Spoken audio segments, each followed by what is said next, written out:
Good day mga katropa. Kaya bang mag-breed ng isda sa isang 20-gallon tank? Tignan natin.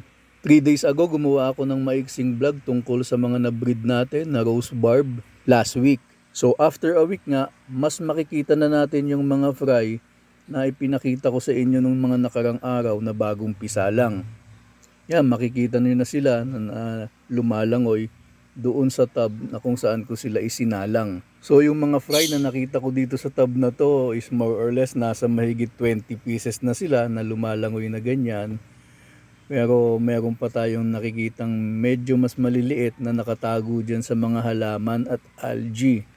Kaya naisip ko naman na itong mga natitira sa akin na 20 pieces na umabot na sa full size breeder, i-breed ko na din. Para naman hindi masayang yung araw na nag-i-stay sa akin itong mga isda na to na hindi ko napapakinabangan. Pambenta ko pa rin naman sila pero habang andito sila, i-breed ko muna.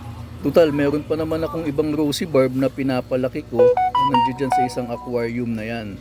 At meron pa sa isa pang aquarium na nasa mahigit 15 pieces din.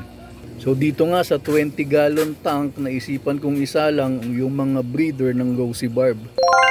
Para mas makita ko din at mas ma-document ko ng maigi yung breeding nila. Nang sa ganon, susubukan kong maipakita sa inyo step by step at pati kung anong itsura ng mga eggs na nililay ng female at pine-fertilize naman ng mga male through spawning. So kailangan lang muna natin silang i-acclimate ng mga 15 to 20 minutes.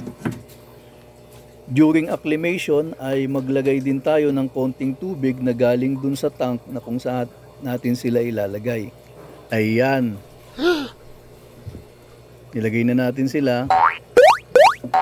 Ayan, ganyan. Lalagyan mo lang ng konti pang tubig tapos i-stay natin sila dyan ng mga 15 minutes. So ang acclimation ay ginagawa natin sa mga isda para hindi sila mabigla tuwing nililipat natin. Tapos ayan na nga, sinalin ko na sila after 15 minutes. So kung makikita mo yung behavior nila nag-iba. Kanina, kung hindi pa natin sila sinasalang dyan sa isang aquarium na yan, napakalilikot nila lahat. Pero after natin sila isalang, parang medyo nanahimik sila kasi yan yung time na nag-a-adjust yung katawan nila doon sa temperature ng tubig sa aquarium na yan. So ang pag-acclimation sa isda ay isa sa mga pinakamahalagang step sa pag-aalaga ng isda, lalong-lalo na tuwing ikaw ay naglilipat ng isda mula sa isang aquarium papunta sa isa pa. Iniiwasan kasi natin dito yung ma-water shock sila. Nilagyan ko din ng konting halaman at ganyan lang po. Sa susunod na mga araw, babalitaan ko po kayo kung ano nang nangyari sa kanila. Thank you!